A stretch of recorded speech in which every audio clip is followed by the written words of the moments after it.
We set out to make a documentary about the pros and cons of the Lisbon Treaty, but we discovered something much worse. You'll find out from members of the European Parliament themselves and other researchers that not only did the drafters of the Lisbon Treaty remove the word constitution, keeping 98% of what the French and Dutch rejected, they also made the treaty unreadable and deceptive. Their actions to hide the true intentions of the treaty has made researchers dig even deeper. Their deception has backfired on them and has fully revealed them. 26 other countries of the EU have betrayed its people by not giving them a vote on the treaty. Only Ireland has the power to stop it. Only Ireland will be given a referendum to save democracy and freedom for the people of the EU by voting no for them. And make no mistake, this treaty is tyrannical and it will end democracy, as you will hear from the MEPs. This is the biggest threat to Ireland since we won our independence, and the fate of 500 million people lies in our hands.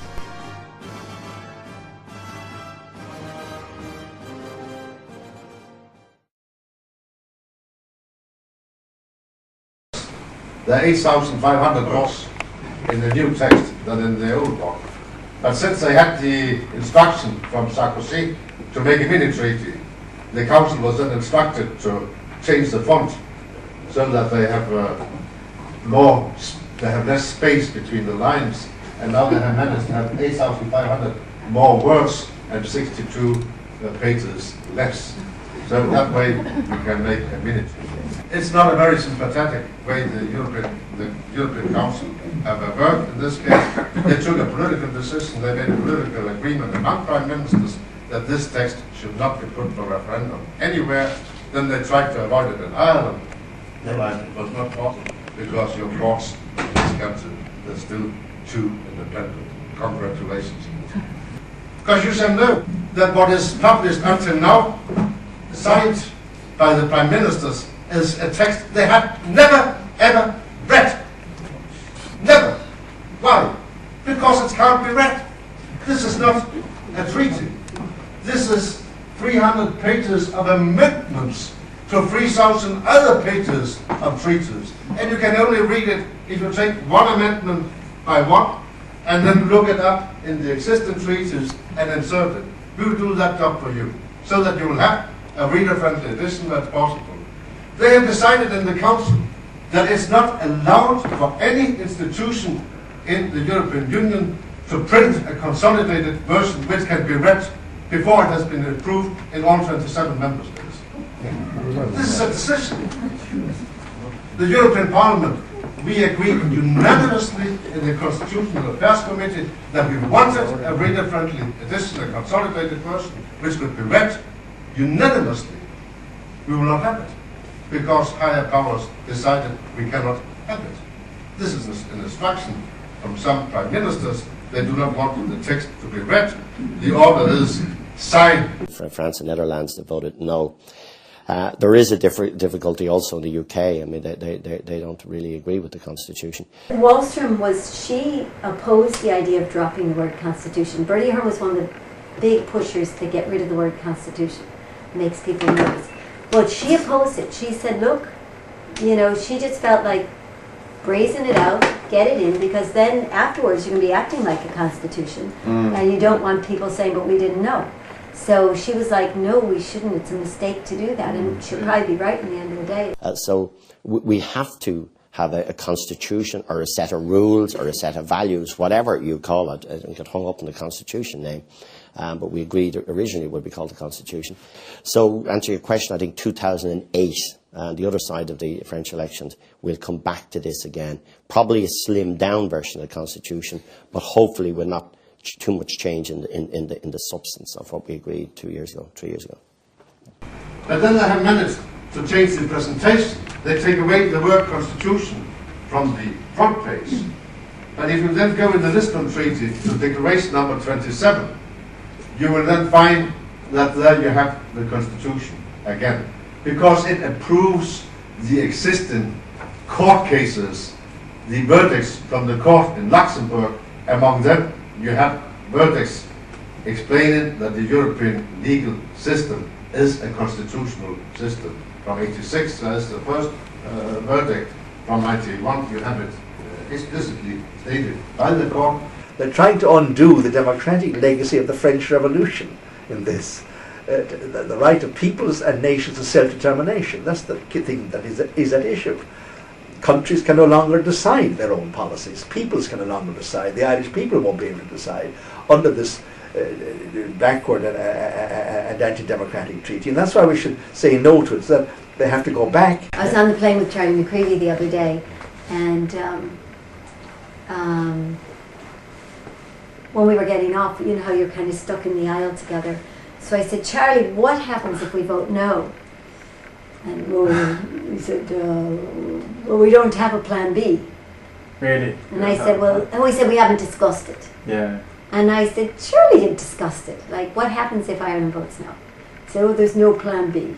But I said, I'll tell you, if you keep going to the Irish people and telling them they're going to laugh at us or trying to make them afraid, etc., I said, that doesn't go down well with people. Yeah. That's not respecting them.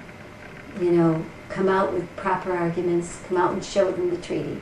He said, because you could turn them into no voters simply because of those kind of tactics. Yeah. Well, I said to Charlie that Cohen-Bendit, and he's a funny guy. He's the co-president of the Greens in the Parliament, and he had been a student radical, you know, violently participating in the Paris riots as a college student. And then he was an MEP for France, and now he's an MEP for Germany. But he put a big article in the Irish Times saying that if we vote no, we'll be kicked out of Europe. And I said, so I said that to Charlie, and he said, oh. And I said, well, Charlie, you know as well as I do, there is absolutely no legal possibility. There is no way to kick somebody out of Europe. Yeah. I don't remember France getting kicked out of Europe when No, they voted no. no on the treaty, No, but they on the can't do it. constitution. They can't do it. They can't get it into put it into law without unanimity among 27, and they can't expel. It's not a question of being expelled from the EU or anything like that. We've got all the existing treaties would remain in being, and we'd have our full rights and entitlements under them. But we'd have said no to this new treaty. While immigrant workers can be a benefit to a country, an oversupply is damaging to the economy, especially to the middle class, the majority of the people. In 2004, the EU expanded, bringing in 10 new members with a population of 75 million, mostly from the former Soviet bloc. 12 of the existing 15 EU countries blocked these workers from coming into their labour market. Only Ireland, Britain and Sweden completely opened the doors to these workers, bringing in a huge influx of immigrants in a very short time and having a huge effect on a delicate labour market balance. Most of the former countries changed their mind later, allowing these workers in. Things like the Lavelle judgment, it's going to now allow whatever Lithuanian company to come into Ireland and pay $8.50. So overall, it's going to bring the wages way down on the north. It's going to end a lot of the social protections which we're already seeing in Ireland, with the poor hospital services, etc.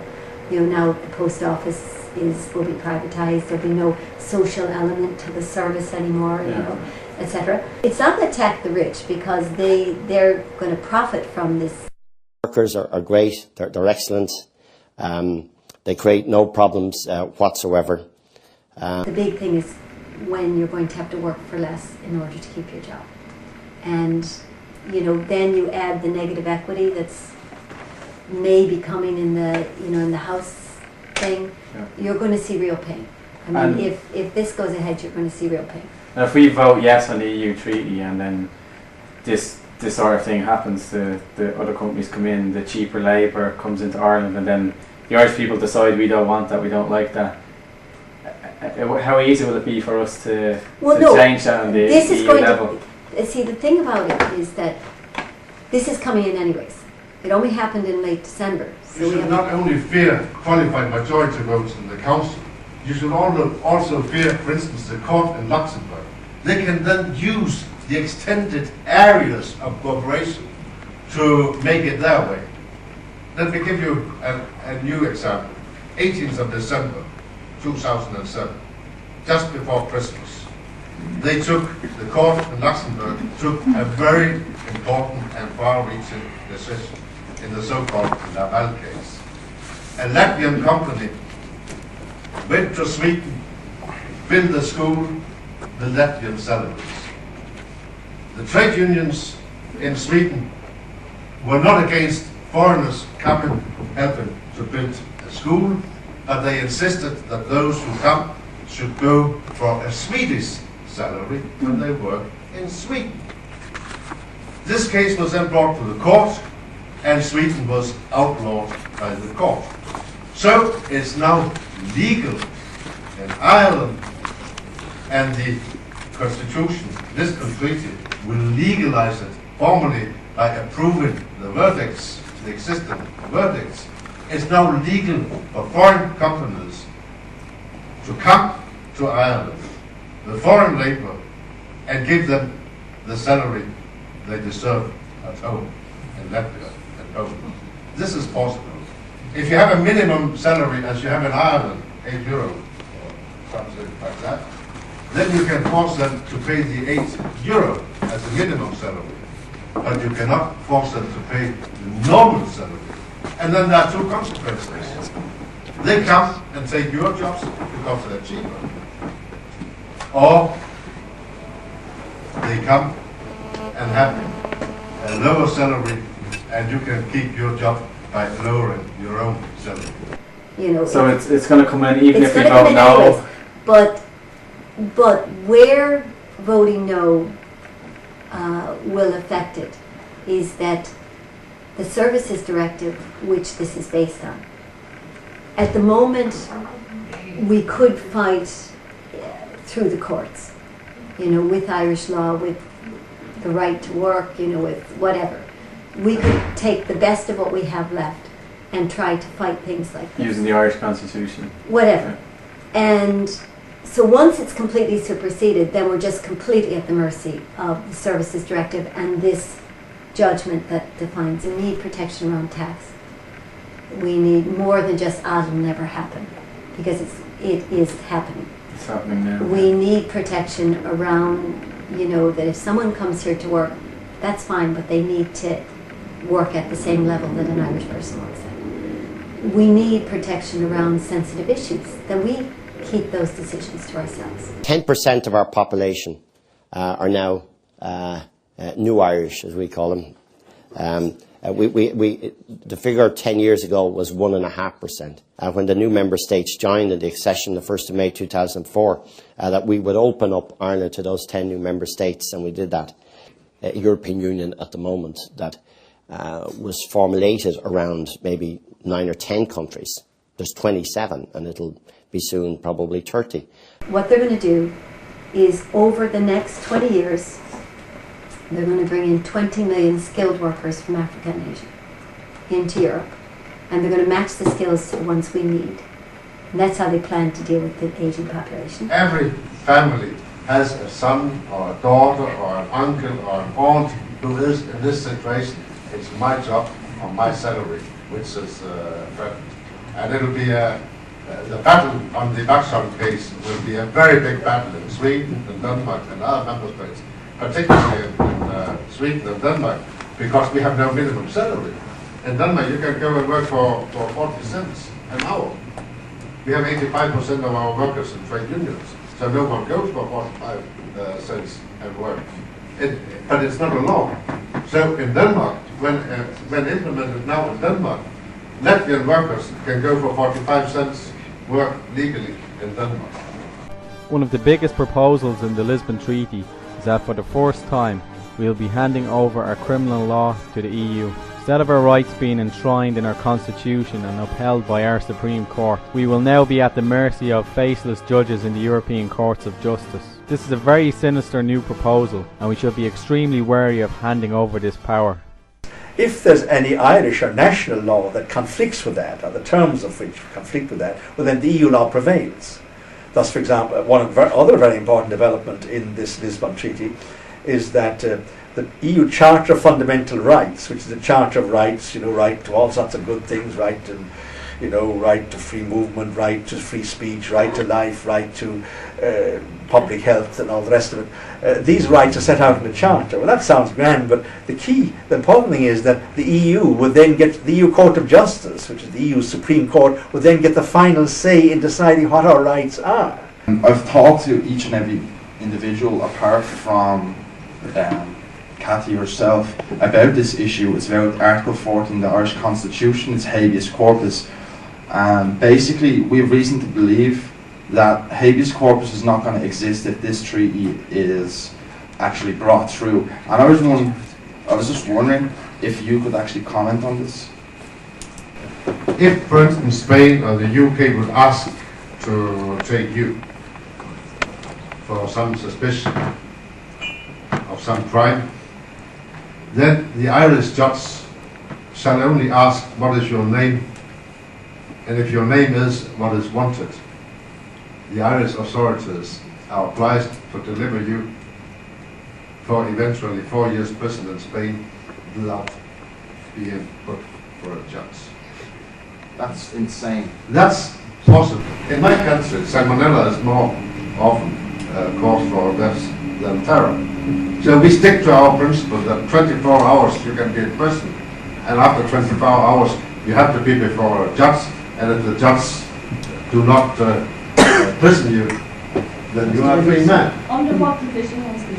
This is already now. It's the law already now under the. In relation to the treaty. Yes, it's a part of the Lisbon Treaty as well. The difference is it cannot be done by qualified majority, according to this treaty.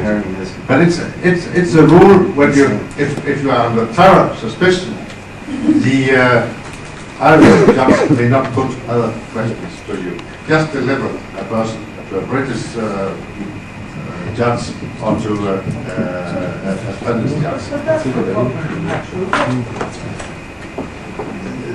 But this is a decision taken in the European Union on the basis of the justice and home affair paragraphs. And in my view, this is a wrong decision. Sorry, I just wanted to. We're not here to discuss. I just explained how it is. I just. Under the Irish Constitution, in Article 40, we have the right of habeas corpus. We must be brought to a trial, a fair trial.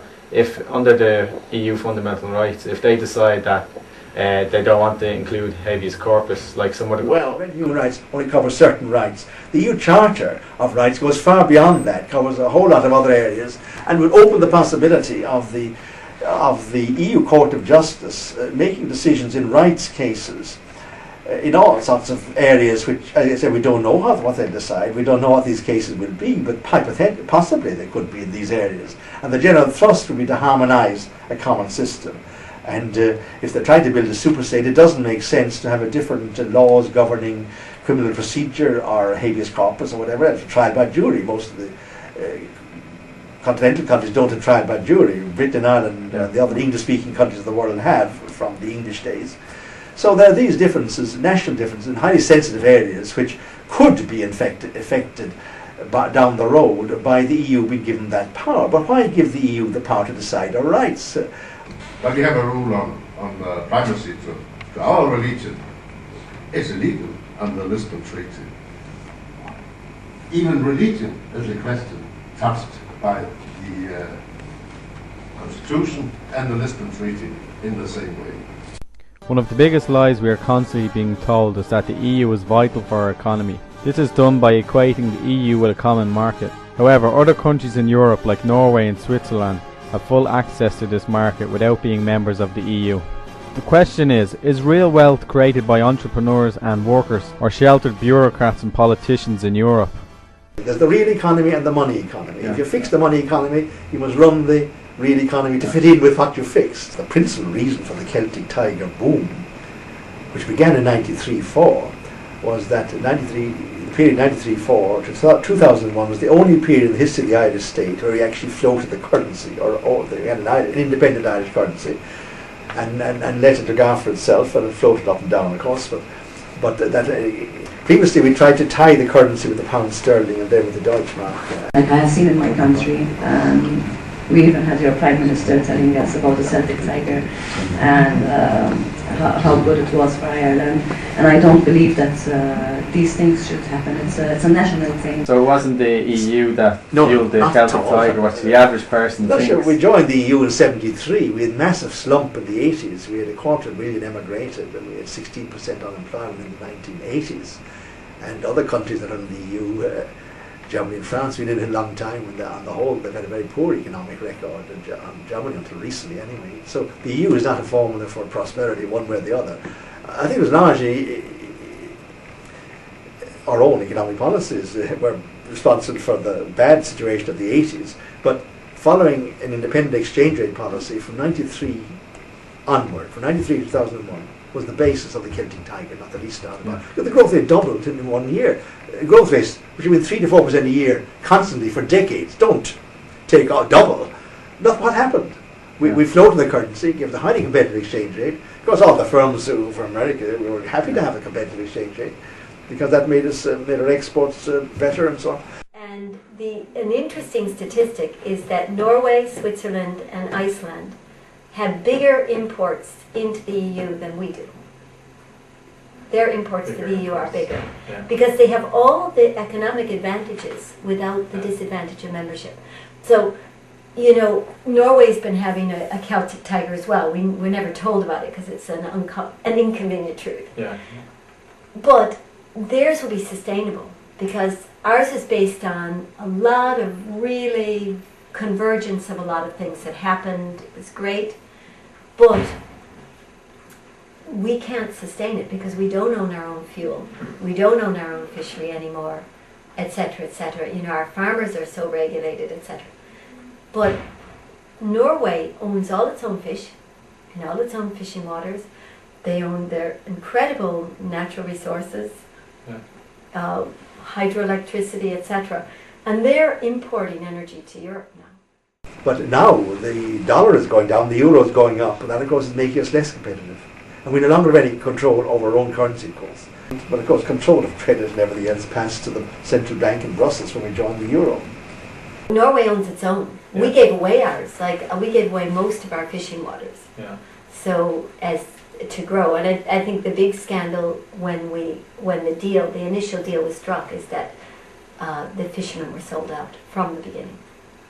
And Iceland, I spoke to a guy who was on the delegation that negotiated with Iceland. He was a civil servant, a Eurocrat, and he was in that group of people who negotiated for EU membership of Iceland. And he said the reason they pulled out and didn't join was Ireland. What happened to Ireland's fisheries? That was the critical reason they decided not to join.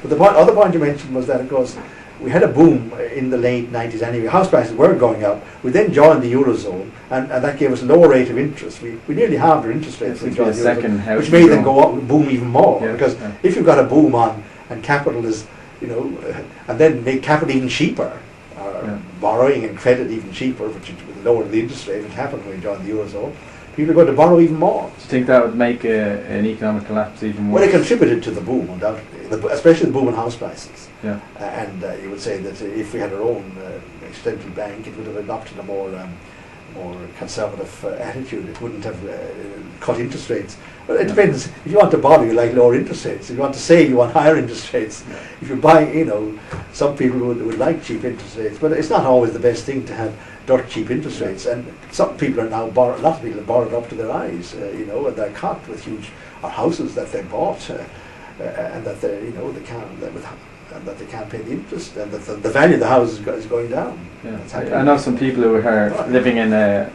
80-year-old 2-bedroom house that has a tiny bathroom, and they think they're rich because it's gone up to 400,000. But it's the same house they're living in when they were poor. Oh yes, well this house doubled in price in the last 5 years. I mean, it's notional value. I mean, if heirs will get the benefit of it, but it could well come down in price, come down by half in the next 2 years. I mean, house prices are falling now.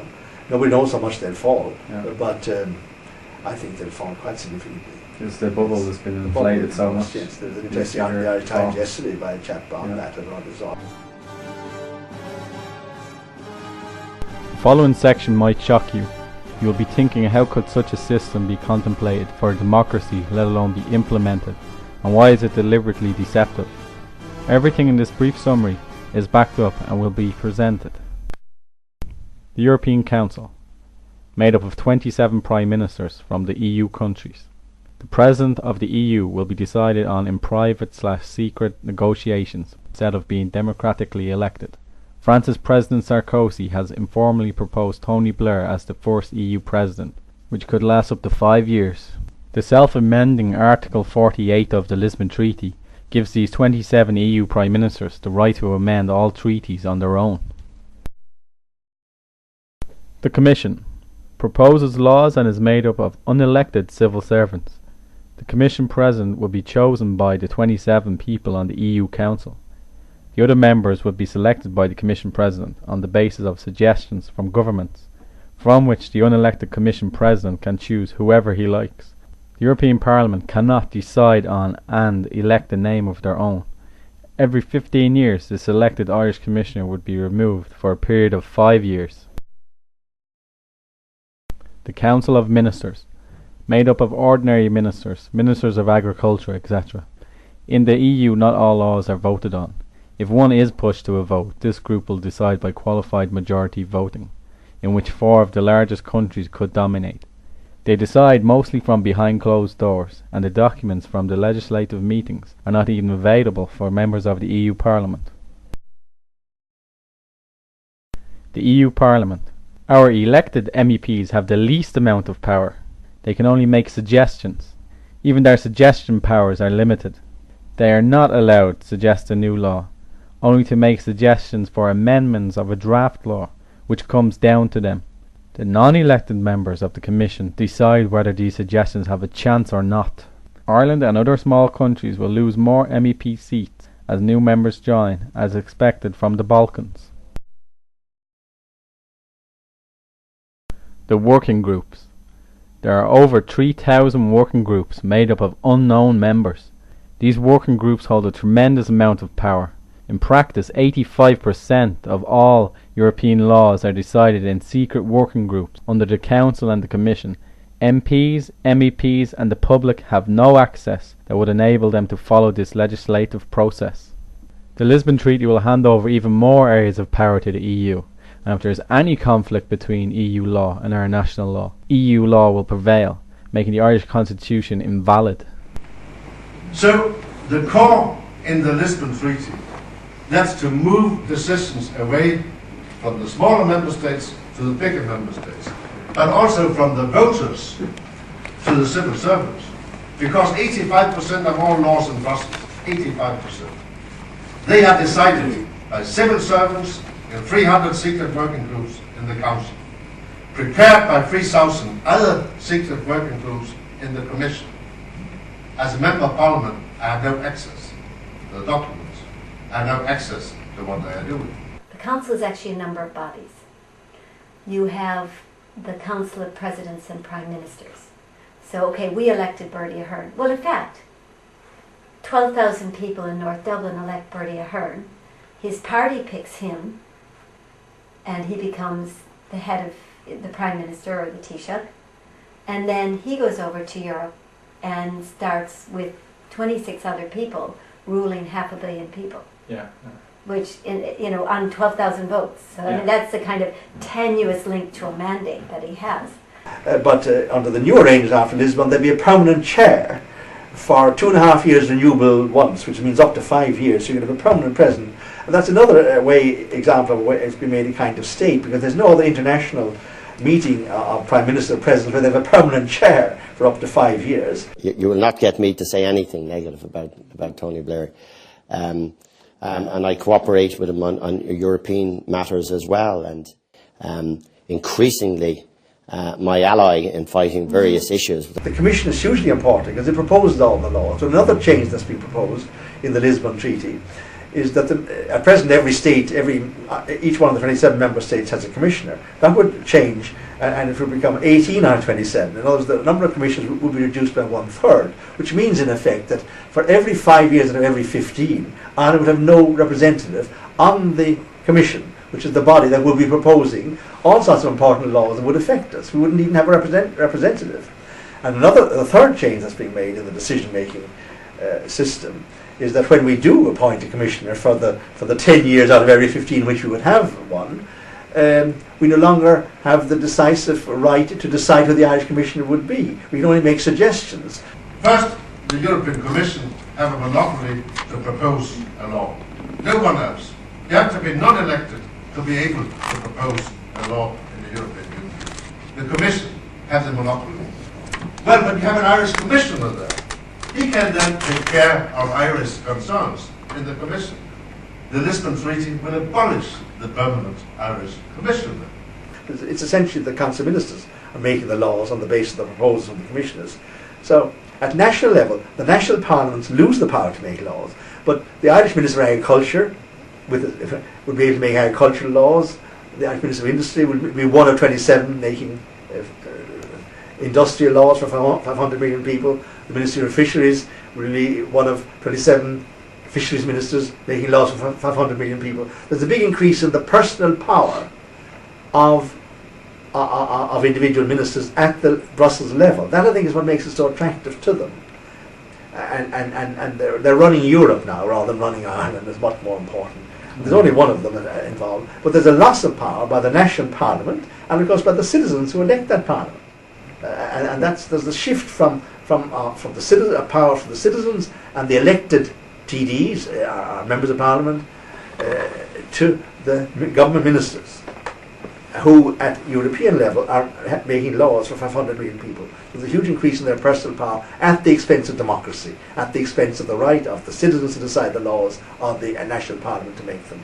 I mean, an extraordinary system where 27 non-elected commissioners have the monopoly of proposing all EU laws. There's the European Parliament, but it's not a real parliament in the sense that normally in the parliament laws are proposed by members of the parliament, but that's not possible in the European Union system.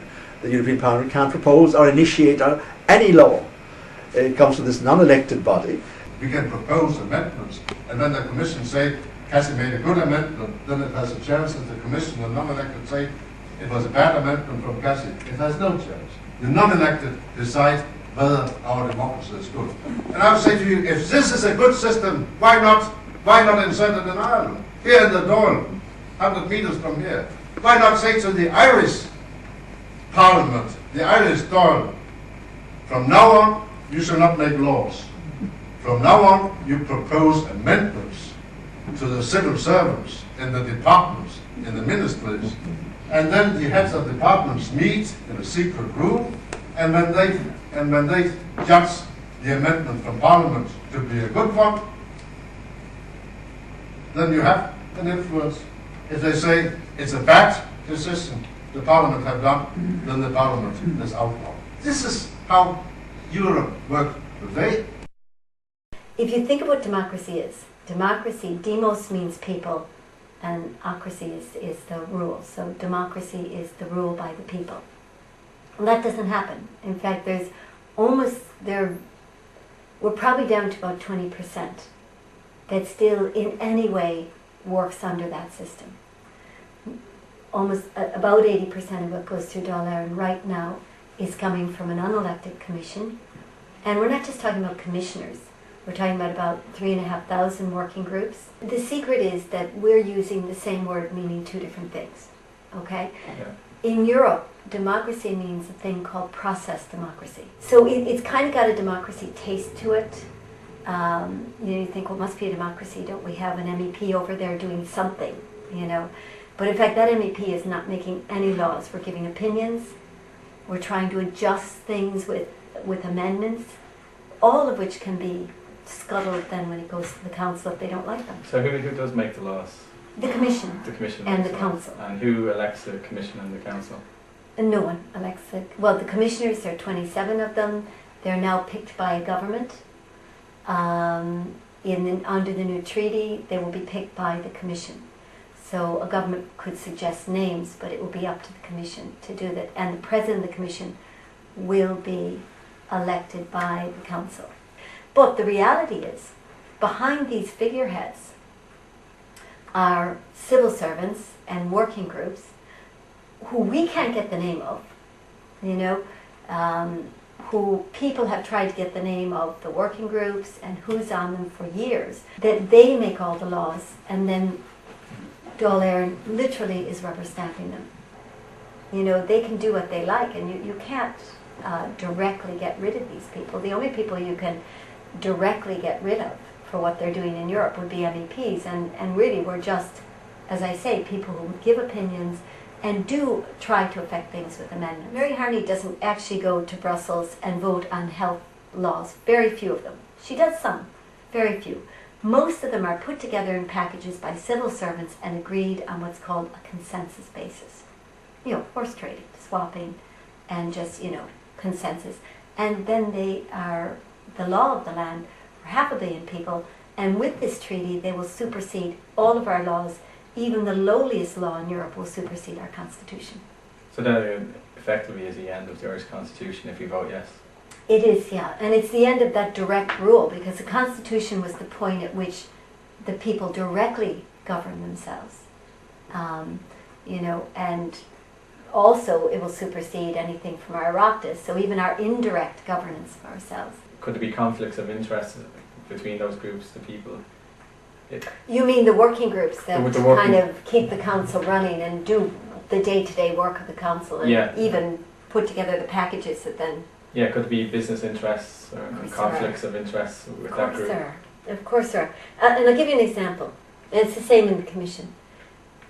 We were, in the Environment Committee, there was some, I'm trying to think what it was, there was some body which we were supposed to vet the people that were taken onto it. Now, in most cases we don't vet things, but this was a particular one. And several of the candidates for it, it might have been the European Medicines Agency, EMA, and I think that was what it was, and we were vetting the representatives or the board for that. And like so many of them came straight out of the pharmaceuticals. And we were objecting to this. And the excuse given, well, if you eliminate everybody from the pharmaceuticals, then you won't have any experts, because they're the ones with the expertise. If you eliminate them because they work for, Merck or whatever, then they're the experts. Therefore, we have to let them through. Yeah. So, I'll give you an example. In EFSA, the European Food Safety, I can't remember, before I was in the Parliament, somebody really pushed, they really devoted a lot of time to it, and they eventually got the question of aspartame and other artificial sweeteners. Because there's so many studies come out, linking them to cancers and tumors and things like this, and diabetes. And it turned out that the committee that was set up within EFSA to look at artificial sugars was a small committee, and included somebody who had spent their whole career working for the artificial sugar industry. Yeah. And we complained about that. Now, most of the time we wouldn't have known that. In this case, we did happen to find that out. And normally you wouldn't know. No, normally we wouldn't have known who was on it, but for some reason somebody discovered this. And but that's quite typical. And of course they found nothing wrong with the artificial sweeteners. Yeah. Donald Rumsfeld, he was in charge of the company that first made that, and he was also aspartame, had influence on the FDA that approved it. No, that has a very shady history, aspartame, and it is not a safe thing. It's quite a toxic thing. It's everywhere. It's in Coca-Cola and sugar-free drinks. Well, the problem is now they're putting it in sugar things. Like if you go to even your sugar chewing gums now, the sugar ones have aspartame. Another huge proposal in the treaty is that the EU will be turned into a state with all the legal personality of a state. It will end the sovereignty and independence of the individual countries, turning us into small, insignificant citizens of a huge totalitarian superstate run by the elites for their own agenda. Quote from Hans Echel, German finance minister. The currency union will fall apart if we don't follow through with the consequences of such a union. I am convinced we will need a common tax system. One area which is of concern in that respect is, of course, the whole question of taxes, EU taxes, and the preservation of the special tax regime, which has been so important here over the years to try and attract foreign companies to Ireland. At present, that couldn't be changed except unanimously. But if the Prime Minister and Presidents agree, they can shift it over to majority vote. So the only thing standing between us and the EU imposing taxes on us and changing our tax regime would be the Irish Prime Minister and Taoiseach. The people wouldn't stand, and there is a provision that a national parliament can veto this, but Prime Minister and Presidents, if they want something, no, we get a national parliament to go along with them, as they're doing in the Treaty of Lisbon indeed. So that's a great concern. It's a self-amending treaty to a significant extent because of that. Imagine a system under which a non-elected body is itself in a position to extend the limits of its power. And one of the key things in the Lisbon Treaty is that it proposes that in some 50 or more new areas, the EU will be given power to make laws in areas which they can't make laws already. For example, in the area of crime, justice, policing, immigration, public health, public services, the EU budget, a whole lot of very important areas, of which probably crime, justice and policing are really very, very significant, because the EU hasn't had the power up to now to decide what are crimes, or to try and harmonise court procedures, or they have no power in this area, but they've been given this power by a transfer of a whole lot of other of powers to make laws to the EU from the national states. So the Irish Dáil, or the Irish citizens who elect the Dáil, or the other national parliaments won't be making. Imagine that each extension process is irreversible. Imagine that the laws enacted by this central, huge, non-elected power gradually replace all your previous laws. As membership of the European Community, the European Union, and what's proposed in this treaty is a huge shift of power, more power to the European Union, and putting more under the interest of the big states, and in fact giving it the constitutional form of a federation, of a federal state. Constitutionally, that's the most important thing in this treaty. It would actually make us real citizens for the first time of another state of the European Union, in addition to being Irish citizens. And the treaty makes quite clear that if there's any conflict between our duties as Irish citizens and citizens of the European Union, the latter, the European Union citizenship, would prevail. Imagine that this terrific process is underpinned by intense propaganda, to the effect that it is for your own good and in the name of peace. Welcome to the European Union. If there's no other international meeting of Prime Minister or President where they have a permanent chair for up to 5 years, then they have a foreign minister who will have its own diplomatic service, which is also a whole new development, which would give the EU another aspect of a state, its own foreign minister. The constitution, which the French and Dutch rejected, that they actually called a foreign minister, under the Treaty of Lisbon, he used to be called a High Representative for Foreign and Security Policy, which is a change of name. It's one of the slight differences between the original constitution, which the French and Dutch rejected, and the Treaty of Lisbon, but it's only a change of name. Some symbols of the European Constitution rejected by the French and the Dutch people disappeared, but the base remains, as Jens Peter told you just before. Even Valéry Giscard d'Estaing, I can say this name without English accent. Even Valéry Giscard d'Estaing congratulated himself that 98% of his constitution had been rescued in this Lisbon Treaty. Setup of the EU, the most important change is that the European Union is being given the constitutional form of a state for the first time. That will make it different for its member states. In other words, the European Union, after Lisbon, if they get it through, will be able to sign treaties in all areas of its powers with other states. Only states sign treaties with one another. I mean, states don't sign treaties with, the GAA or with individuals. States sign treaties with one another. It's a matter for states to sign treaties. Well, the EU will have power to sign treaties in all the areas of its powers, which shows clearly it's a state. It will be able to have its own voice at the United Nations, separate from its member states. That's not possible at the moment because the EU is its member states at present, but it will be given a different legal status. It will be given legal personality. So, after France and the Netherlands, you'll have the opportunity to be the third people who, in Europe, refuses the dilution of political willpower that is handing us over to world forces and breaking one by one our vital links. I was talking to an expert in the Commission and I said, okay, we were talking about LNG, liquid natural gas, which they're trying to start a terminal in Kerry.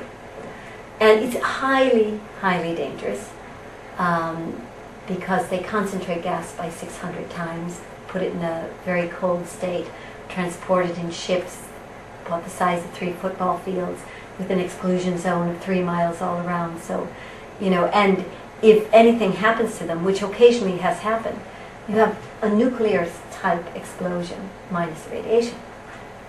So they want to site this over in Kerry.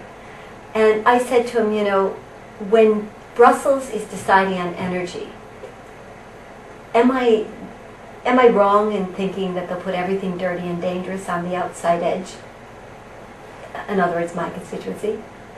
And he said, well, of course, he said, there's no question that if it's dirty and it's dangerous, they're willing to sacrifice a few farmers out on the edge. Yeah. They're going to be, you know, it's like with your own body. If you're actually really starving, what does your body do? It protects the core.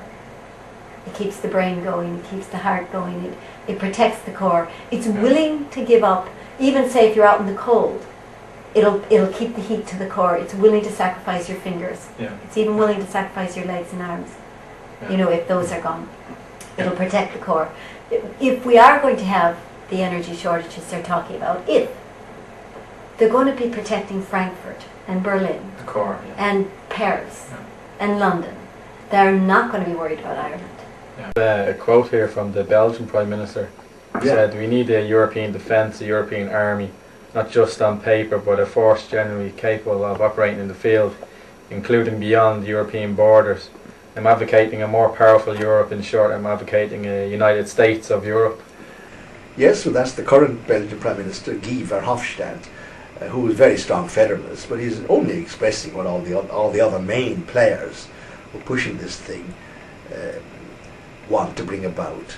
It's essentially, you see, the old dream of turning Europe into a big power. France, Germany, Italy, Holland, Belgium and Britain, they were all imperial powers in their day.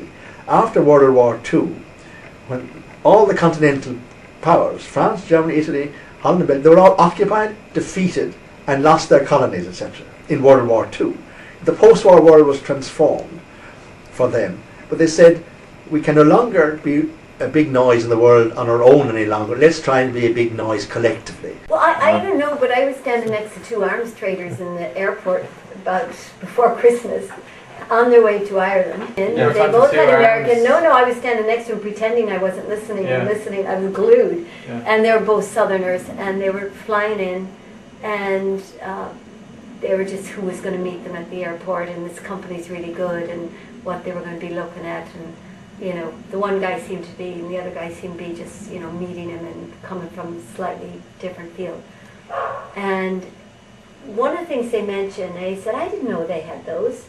They said, everybody has it, but they just don't say it. Solicitor Joe Noonan of Cork, who was involved in the 1987 Crotty case, has analysed EU militarisation in the Lisbon Treaty. And he has pointed out that Ireland will not need another referendum to go to war along with the EU, as that is part of this referendum with the Mutual Defence Clause. It also mandates member states to increase their own military capabilities to make available for the EU. Well, what's a more efficient EU? An EU which will make more laws. You might say that Adolf Hitler was very efficient. You can make a law every 5 minutes. He was a dictator. We're not even called nations or countries anymore.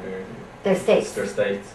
It gives a lot of power to a central authority that then goes out and fights things like the Iraq War. Or, you know, I mean, I'm not sure it really serves, maybe it's good for economics, but I don't think it serves people very well, and I certainly don't think it serves the world very well. You know, big power blocks, and that's what we're creating. Quote from Italian Prime Minister Giuliano Amato, later Vice President of the EU Constitutional Convention. The sovereignty lost at national level does not pass to any new subject. It is entrusted to a faceless entity, NATO, the UN and eventually the EU. The Union is the vanguard of this changing world. It indicates a future of princes without sovereignty. The new entity is faceless, and those who are in command can neither be pinned down nor elected.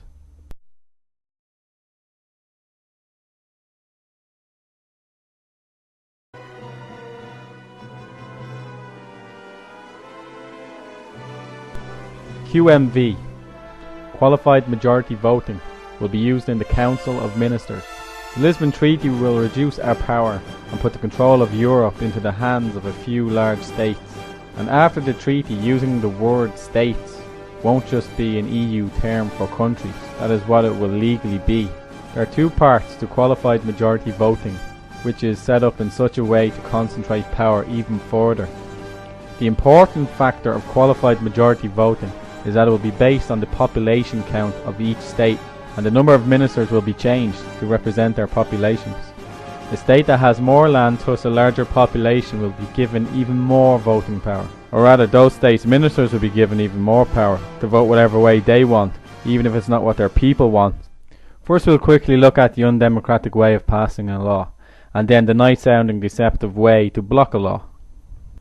With QMV, to pass a law, at least 15 states out of the 27 must vote yes, but those states must also have over 65% of the EU population, or it won't be passed.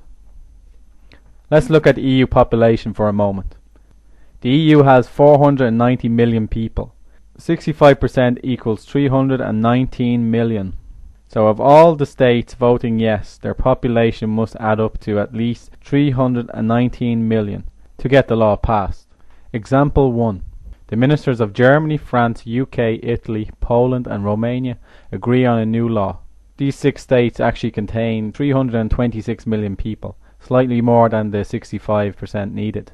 But 15 states is also needed to pass a law. So these 6 would only need to persuade 9 other state ministers, such as Bulgaria, Czech Republic, Estonia, Hungary, Luxembourg, Latvia, Lithuania, Slovakia and Slovenia. And the law will then be passed for all member states. That means the other 12 states, Austria, Belgium, Cyprus, Denmark, Finland, Greece, Ireland, Malta, Netherlands, Portugal, Spain, Sweden, the majority being well-established EU members, would still have no power, even when joining together. The combined population of these states is only 121 million.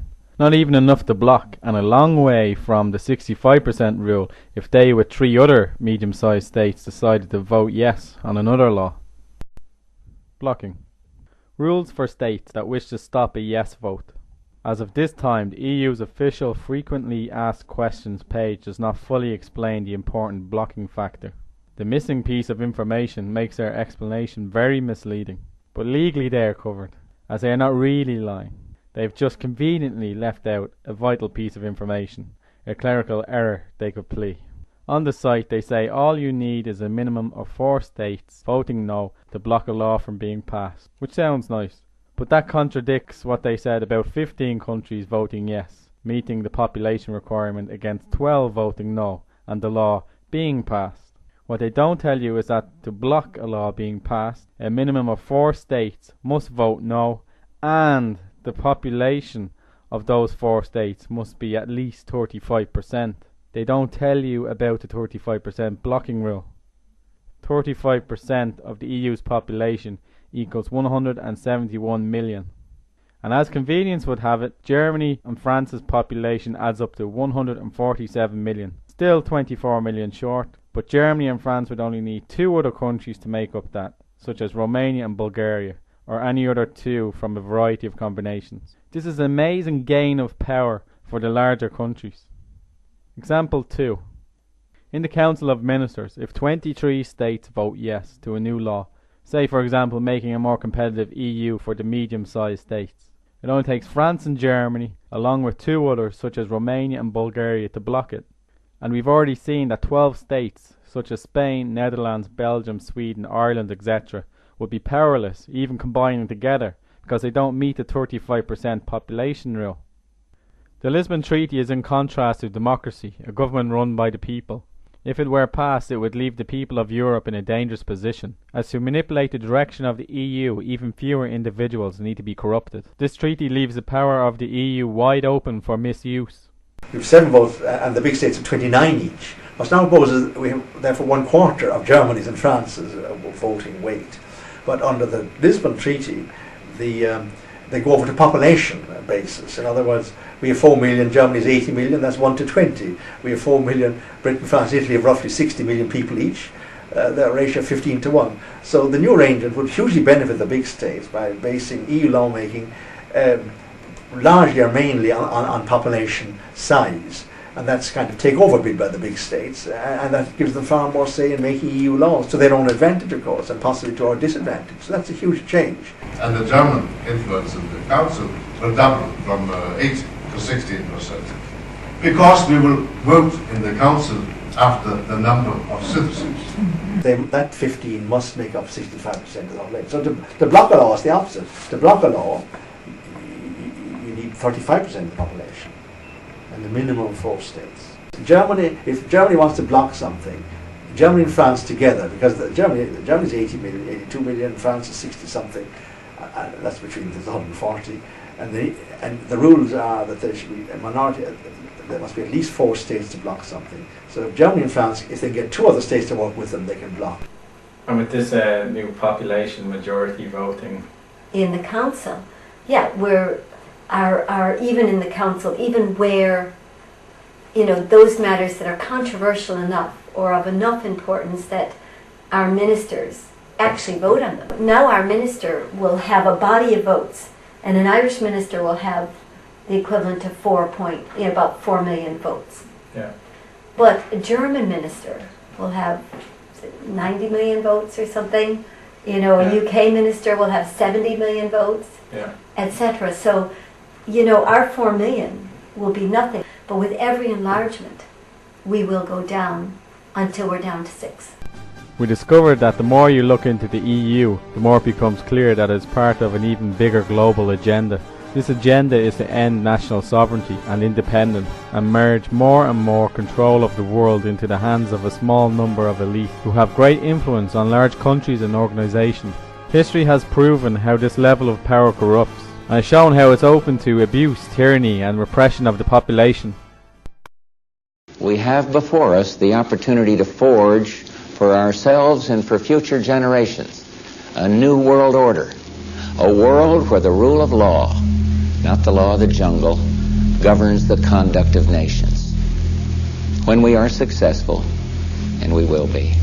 Part of the bigger agenda for a global union by 2018, because there already exists the African Union, the Pacific Asian Union, the European Union, and the recently signed North American Union. It was signed in 2005 that links Canada, Mexico and America together as one union, where all the sovereignty of all the countries have gone. That's been signed away. The new currency in the North American Union is the Amero. If you Google it, you'll find out about it. It's identical to the euro, and it's really paves way for a global new world order. Has anybody on the bench anything to say about it? Anybody familiar with that?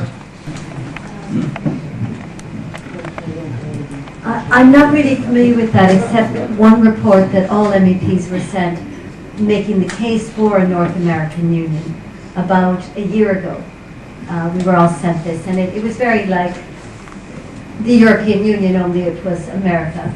Propose new currency for the North American community, which is being developed right now between Canada, the U.S., and Mexico to make a borderless community much like the EU, and the dollar, Canadian dollar, U.S. dollar, and the Mexican peso replaced by the Amero.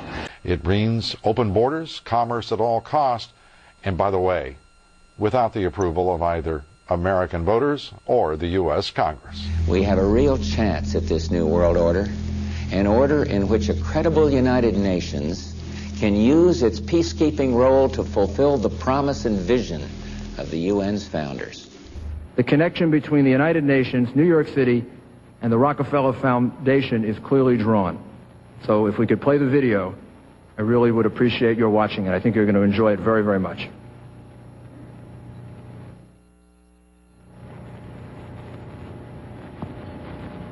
On the eve of the 50th anniversary of the United Nations, it is important to recognize more than just an event.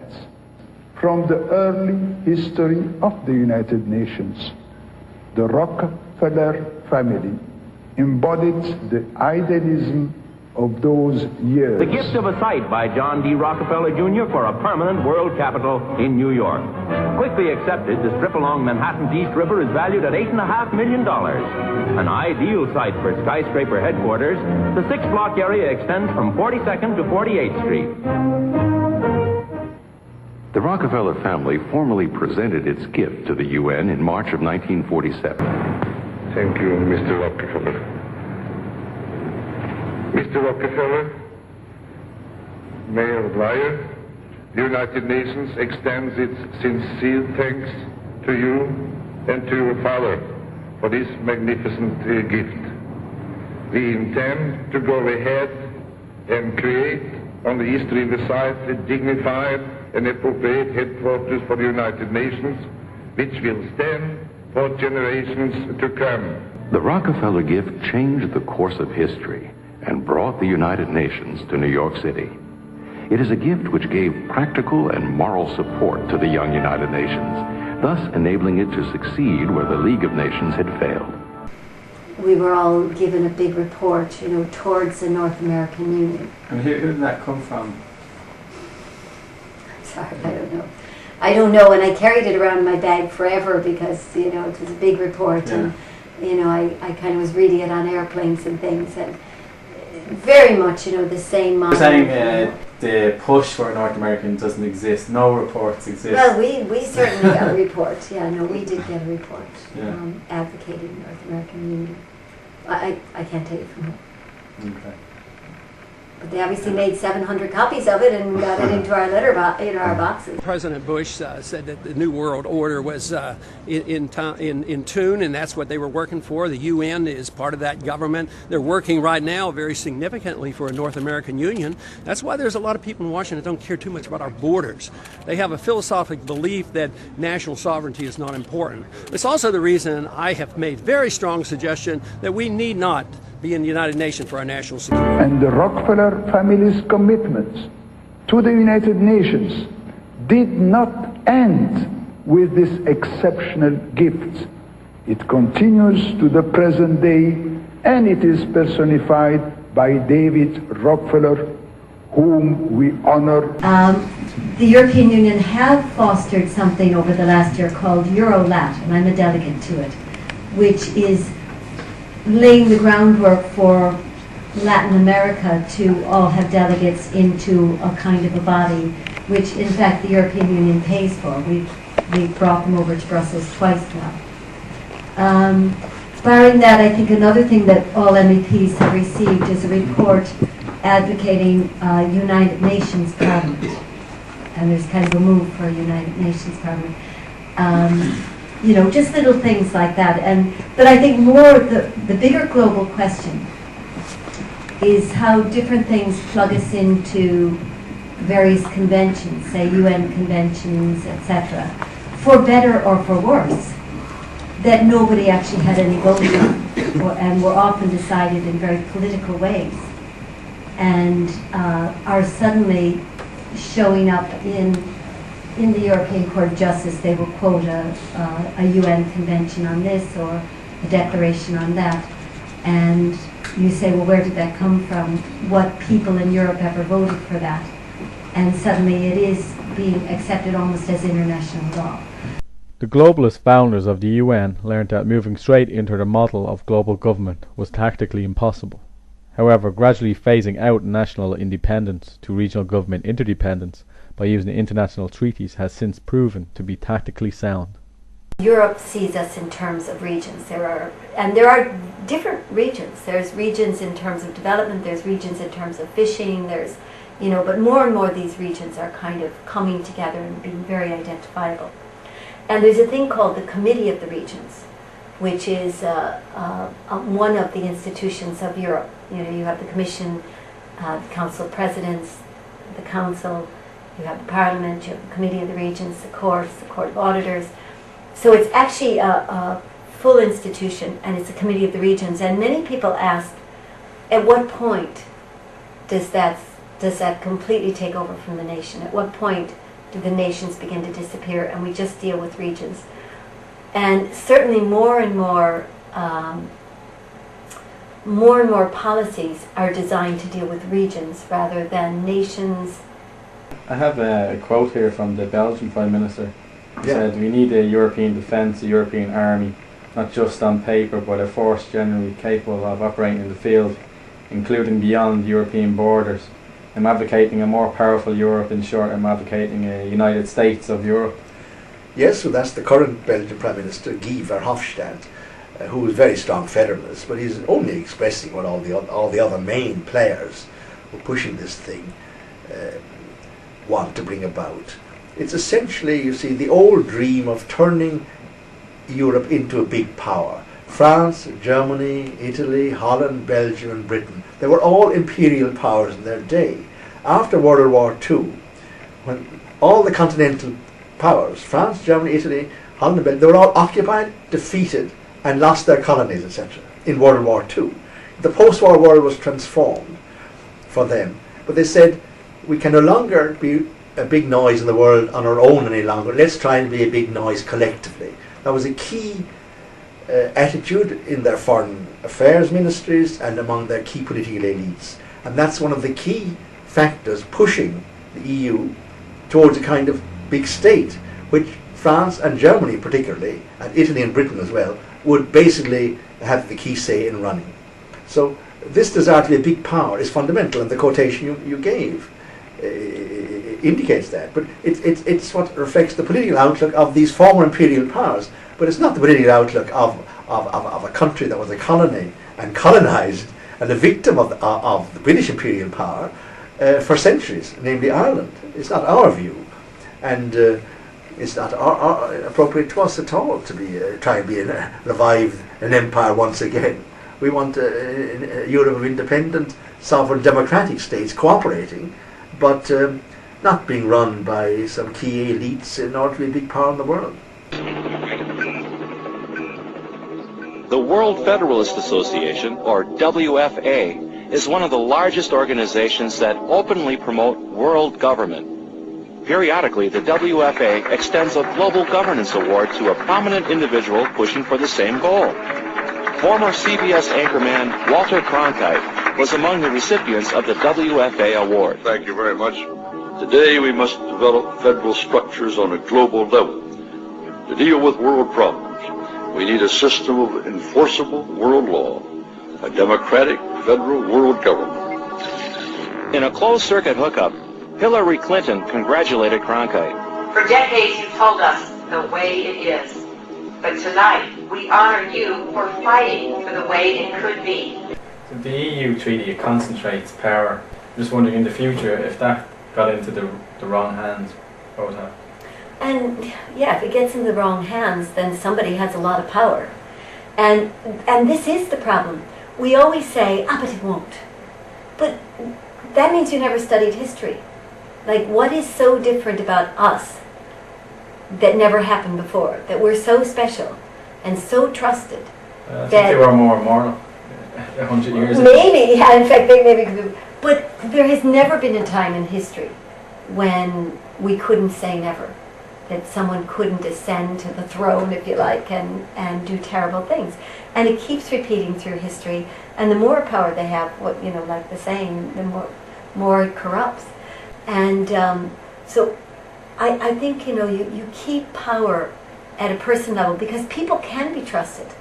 Number one, people are motivated differently than elites. People are motivated, they have kids they want to be sure to feed. They, you know, it anchors the decisions into the realities of everyday life when you keep the power, rather than kind of sending it way off there where they, I mean, you know, I know from being in the Parliament, a lot of them don't even collect their own dry cleaning, much less, you know how to run a washing machine or know the price of milk or anything like that. And it's very hard. They will, I often see them doing things and I'm thinking, see, for me, I'm always like, well, yeah, but how's this going to affect a family? Like, what is this going to be like on the ground? And it's easy for me to do that. But they're kind of like helium balloons, kind of off up in outer space with all these ideas, and that on the ground are going to be disaster, and often are disaster. Quote from German President Roman Herzog: "Most people have a fundamentally positive attitude to European integration, but at the same time they have an ever-increasing feeling that something is going wrong, that an untransparent, complex, intricate, mammoth institution has evolved, divorced from the factual problems and the national traditions, grabbing ever greater competencies and area of power, that the democratic control mechanisms are failing, in brief, that it cannot go on like this."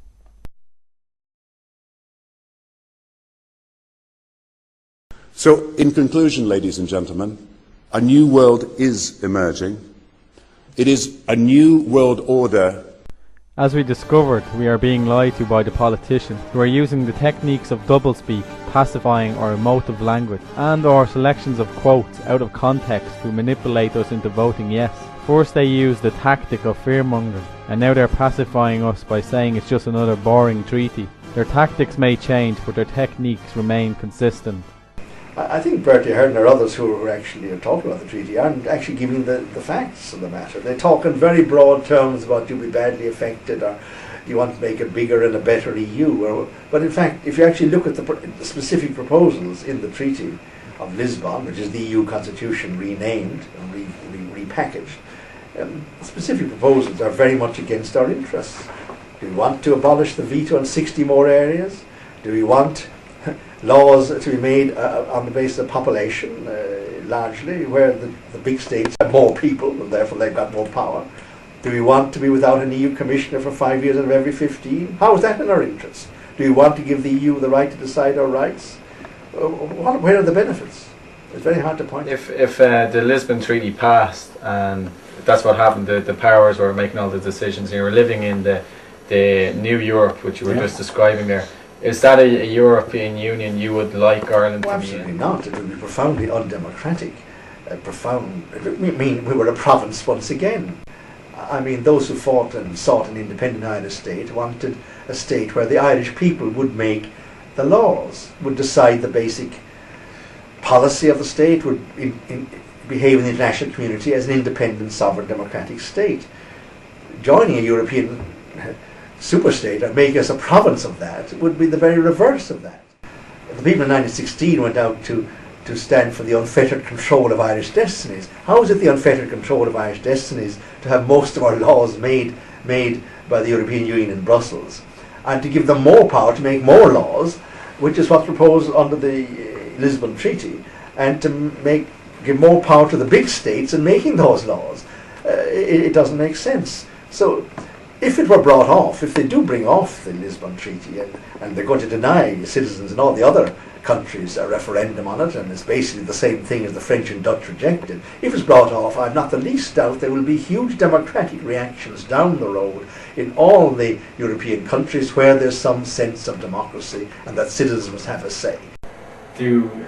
I've heard quotes from some politicians and prime ministers from Europe, and basically they're saying that the local people don't know how to run anything, and they shouldn't be trusted to make important decisions, and it's best not to tell them the full truth. That's right, and we have a lot of quotes even around this treaty to that effect. Well, I know there's one Irish MEP who has said very plainly to me, I don't believe in referendums.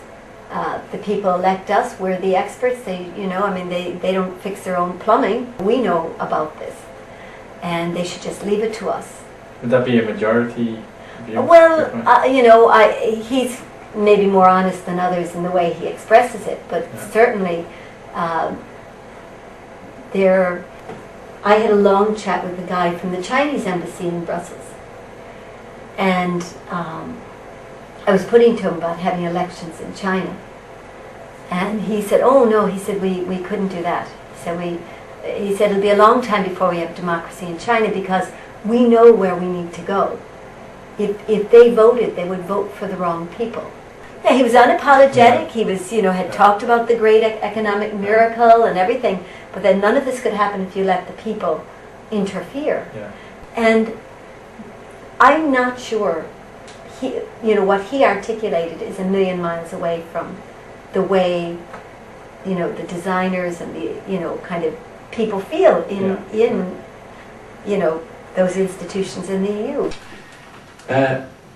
Just a little story about this point. Yesterday I was having a drink, and by random I met a lawyer from the European Commission. She didn't know where I was working, and just to have fun I proposed her to read these notes I had in my pocket to check if it was okay, the content was credible and fair. And she started to read, and at this point when I wrote that even Valéry Giscard d'Estaing was happy to see his text rescued. She told me, but if you say that, Irish will probably be afraid and they will vote no. I said, I don't know, but is the content of what you are reading is correct of my notes? And she answered, yes, but sometimes it's better not to say the truth to people. If they do succeed in the yes vote, where they'd be spending millions to convince people on the yes vote, and they'd be on TV already. Bertie Ahern was on TV saying that every sector of Irish life is going to suffer if you don't vote yes. So what if people go to the polls and they're in fear, and they do the yes vote, 10 years down the line they find out it's undemocratic and they want democracy back? How easy would it be for us to... Well, it's not easy. Once you've lost democracy, you find it very hard to get it back. It's like good health. You only appreciate the importance of good health when you get sick.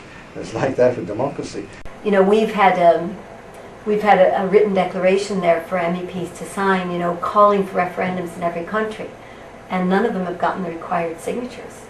You know, for the most part, MEPs will not sign that. They don't want referendums. If Ireland vote no on the EU treaty, we'll be saving democracy and saving the people's power for 500 million people in Europe. Absolutely, we will be defending democracy for not just ourselves, but for the whole of Europe, for all the 27 states who have been denied a say in this matter, where the peoples have been denied a say, and we will be upholding the fact that the French and Dutch have already rejected this, and we don't want it either.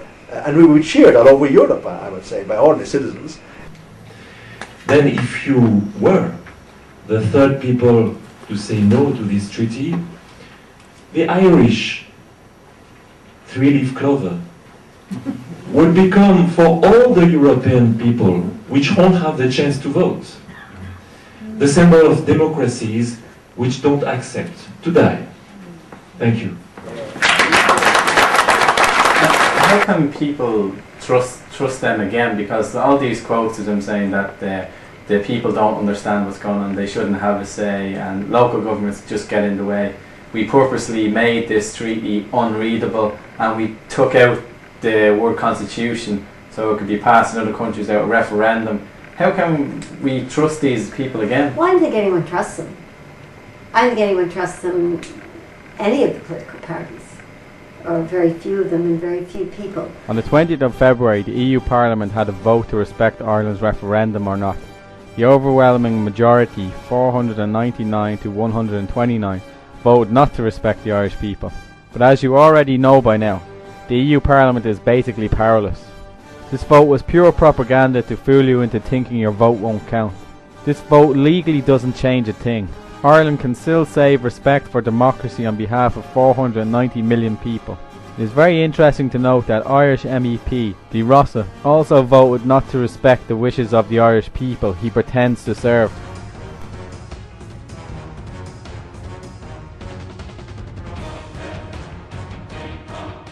What the European Parliament is engaged in here today with this debate and subsequent vote is nothing less than a massive exercise in deceit. A pack of lies are being told, and they're being told because you do not want the peoples of Europe to have the referendums that you promised them. It is the imposition of the will of the political class upon the citizens. We all know the truth. The Lisbon Treaty is the same as the EU Constitution.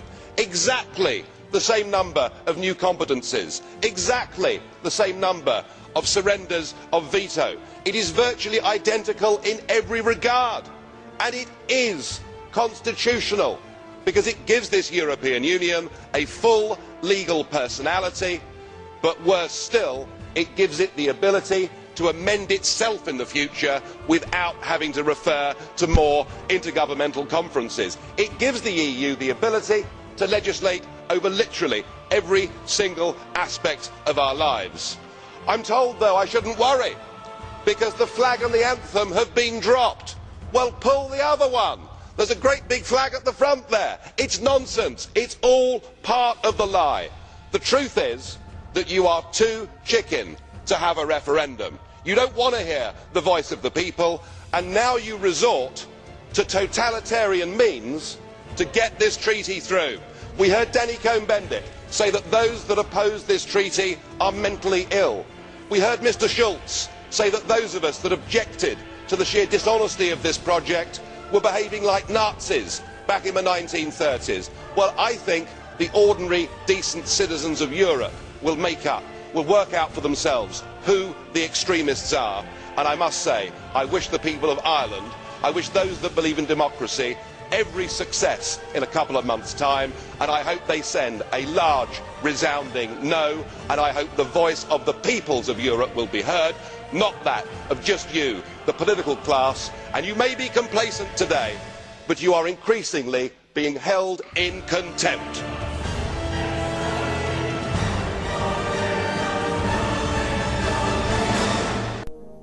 We have discovered that the people behind the scenes of the EU have a larger plan, to put back the power into the elite's hands.